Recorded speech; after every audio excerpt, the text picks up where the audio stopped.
Spectroscope. ठीक है, तो पहले इसको 1923 में आइडेंटिफाई किया था अडोल्फ स्मेकल ने। उसके बाद समवेयर अराउंड 1928 में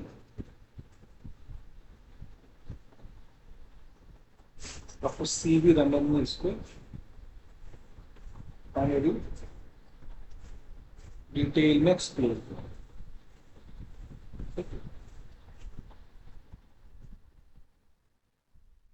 उन्हीं के नाम पर इसका नाम है रमन। तो कहाँ कहाँ इस्तेमाल होती है?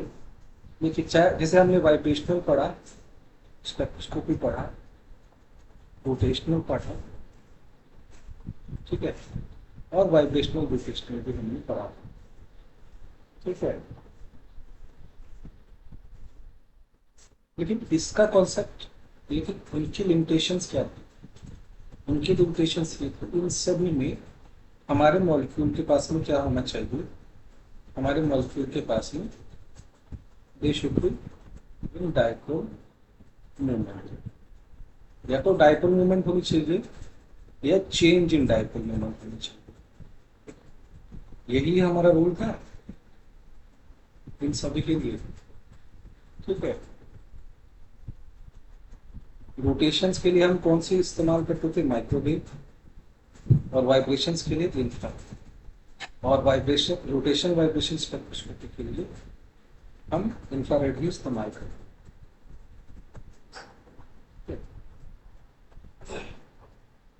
तो इसमें इसका कॉन्सेप्ट क्या है? कॉन्सेप्ट समझने की बात करते हैं। इसका कॉन्सेप्ट है, मैं समझाता हूँ पहले अच्छे से। लेट्स से कि हमारे पास में विजिबल लाइट, विजिबल लाइट क्या कंटेन करती है? विजिबल लाइट कंटेन करती है फोटोन।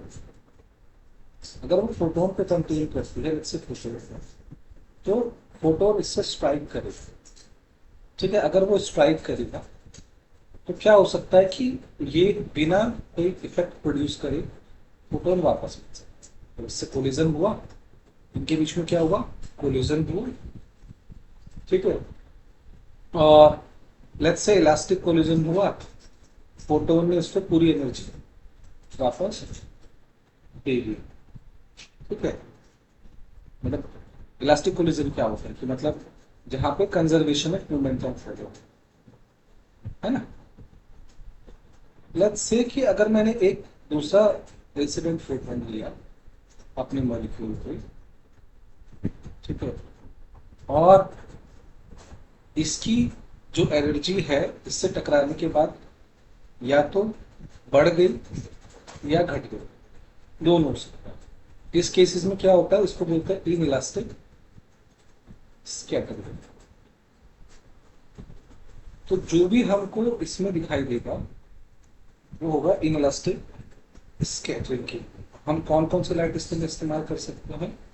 विजिबल कर सकते हैं, नियर आईआर कर सकते हैं, और नियर अल्ट्रावायलेट भी कर सकते हैं जी, ठीक है। और एक आप बोल सकते हो लो फ्रिक्वेंसी रेडिएशंस को स्टडी इससे कर सकते हैं। We can study low frequency radiations और लो फ्रिक्वेंसी मोड्स आप बोल सकते हैं। तो ये एक वो है। उसके बाद देखिए, हमारी जो रोटेशनल और वाइब्रेशन स्पेक्ट्रोस्कोपी है बहुत सेंसिटिव है, काफी सेंसिटिव है। लेकिन रमन जो है, क्योंकि ये स्कैटरिंग पर डिपेंड करता है, तो इसकी सेंसिटिविटी अगर आप बोलोगे, ठीक है, अगर लेट्स से कि मेरे पास में 10⁻⁷ फोटोन्स हैं, तो हार्डली चांस है कि एक इन इलास्टिक स्कैटरिंग है, तो सेंसिटिविटी भी इसकी काफी लो होती है। ये तो इसका एक डिसएडवांटेज है, मतलब ये डिसएडवांटेज टाइप होता है, ठीक है। डिसएडवांटेज, एडवांटेज क्या है? अगर मैं बोलूं ना, मतलब हम इससे सिर्फ HCl, NO, ठीक है, CO2, H2, N2, तो इस तरह के मॉलिक्यूल्स भी हम स्टडी कर सकते हैं जिनमें डायपोल मोमेंट सिर्फ है वो नहीं, उसके अलावा भी बहुत सारे जो मोड्स हैं हम, ठीक है।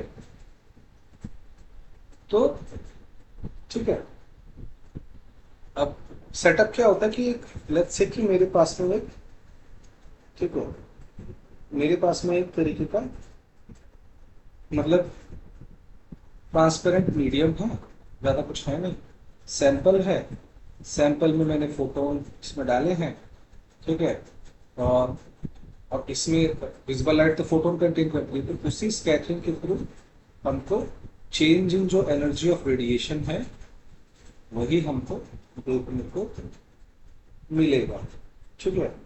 अब इसमें एक कॉन्सेप्ट हम पढ़ने की कोशिश करते हैं, ठीक है, कि क्या तो मतलब उसको कॉन्सेप्ट को हम मैं समझाता कैसे, ठीक है। लेट्स से कि हमारे पास में तीन केसेस अपन लगाते हैं, ये है म्यू जीरो, मतलब हम, और ये है म्यू वन, ठीक है, और ये है हमारी म्यू एक्स, एक्साइटेड स्टेट है, क्योंकि जब वो मॉलिक्यूल कोलाइड करेगा तो एक्साइटेड स्टेट में होगा, ठीक है। तो हम सेम ही चीज बनाएंगे हर बार, ठीक है, और लेट्स से कि मेरे पास में एच म्यू रेडिएशन का फोटो है ना, एक्साइटेशन फोटो है, इतने तक ही एक्साइट कर सकता है। ये एक्साइटेशन लेवल क्या डिफाइन कर रहा है कि हमने एनर्जी जो ले रखी है वहां तक को एक्साइट कर सकता है। लेट्स से कि मेरा मॉलिक्यूल ग्राउंड स्टेट में है, उस स्टेट में आया और वापस उस स्टेट में आ गया, मतलब एक्साइटेड स्टेट्स में आया, तो जितनी मैंने जो मैं ऑब्जर्व करूंगा और जो मैंने डाली है वो भी सेम ही होगी। इस तरह की लाइंस, लेट्स से कि अगर 10⁻7 अगर हम ले रहे हैं तो ऑलमोस्ट मतलब major portion, almost more than 99.9% का जो फंक्शन रहेगा वो रेले लाइंस दिखाएगा। रेले लाइंस इनको बोलते हैं, रेले लाइंस, क्योंकि कोई भी चेंज नहीं हुआ है फ्रिक्वेंसी में, ठीक है। और लेट्स से कि मेरा मॉलिक्यूल एब्जॉर्ब हुआ, एक्साइटेड स्टेट में गया और उससे कम रेडिएशन दिखाया था, एच म्यू एक्स, ठीक है ना, और ये हमारा जो चेंज है ये चेंज है एच म्यू ई, तो जो मुझे एनर्जी दिखाई देगी वो दिखाई देगी H mu x minus mu, यही दिखाई देगी, मतलब इस इतनी ही तो एनर्जी दिखाई देगी। ये जो मेरा डिफरेंस है भाई, ये तो हर बार दो लेवल्स के बीच का जो डिफरेंस होगा तो उतनी कम दिखाई देगी ना, समझो कि मेरे पास में ये जो है, ये जो पूरा ये जो एच म्यू एक्स है ये तो मेरा पूरा एच म्यू एक्स है, अगर उसमें से एक लेवल कम पहले निकल गया तो उसका डिफरेंस ही तो होगा, H mu x minus mu. इस तरह की लाइट की कम दिखाई दे रही है, इसको बोलते हैं स्टोक्स लाइट, तो जो एनर्जी होगी उसकी कम रहेगी इंसिडेंट रेडिएशन से, ये होगा स्टोक्स लाइट, ठीक है। लेट्स से कुछ मॉलिक्यूल जो होंगे, ये तो ग्राउंड स्टेट, अभी तो हमने ये दो केसेस जो है क्या कंसीडर किया, मॉलिक्यूल ग्राउंड स्टेट में है। लेट्स से कि molecule one of the excited state में है, तो वो अगर वो एक्साइटेड स्टेट में है तो उससे मतलब ज्यादा ऊपर जा सकता है, जा सकता है, और उसके बाद में ये जो एनर्जी है ये इसकी मतलब इस लेवल से नीचे नहीं, लेकिन इससे ज्यादा तो ये दिख ही सकता है ना, तो जो मैंने एनर्जी डाली है मुझे एनर्जी उससे ज्यादा ही दिखाई देगी, वो कितनी ज्यादा दिखाई देगी, एच म्यू, जो वाइब्रेशन क्वांटम नंबर का डिफरेंस है, ठीक है। इसको बोलेंगे anti Stokes light, anti Stokes light. इस बार जो ऑब्जर्व फ्रीक्वेंसी होगी वो होगी ग्रेटर देन ऑफ जो हमने इंसिडेंट डाला, तो हमको ग्राफ कैसा दिखाई देगा, ग्राफ कुछ इस तरह का, बीच में रेले लाइन सबसे इंटेंस रहेगी, फिर उसके बाद में क्योंकि हमारे most of the molecule ground state में रहते हैं, ठीक है, तो एक ये दिख जाएगा स्टोक्स लाइन, ठीक है, अगर ये मेरा न्यू एक्साइटेशन है, राइट, न्यू हम करें increasing order of frequency, new increase कर रहा, और ये मेरा ट्रांसमिटेंस भी हो सकता है, ये अभी तो फिलहाल ये एब्जॉर्बेंस, ठीक है, ट्रांसमिटेंस रहेगा फिर उल्टा हो जाए, और अगर इससे कम दिखाई देगा, ठीक है, न्यू एफ प्लस न्यू, तो ठीक है, तो ये जो है, ये वाला जो है, ये क्या हुआ, new x plus minus mu, जो एनर्जी आपको हमको दिखाएगी इन टर्म्स ऑफ फ्रिक्वेंसी, ये न्यू एक्स प्लस म्यू हमको दिखाई देगी, ठीक है। तो अब थोड़ा सा कंपैरिजन करते हैं, मतलब ये चीज हम समझ गए कि स्टॉक्स और ये होगी anti stocks line, anti stocks line, ठीक है। अगर हम ओके, तो यहाँ तक इस वीडियो को स्टॉप करते हैं, उसके बाद हम दूसरा वीडियो में इसके बारे में डिस्कस करें। आई होप आपको ये वीडियो पसंद है, आप लाइक करें, सब्सक्राइब करें, शेयर करें।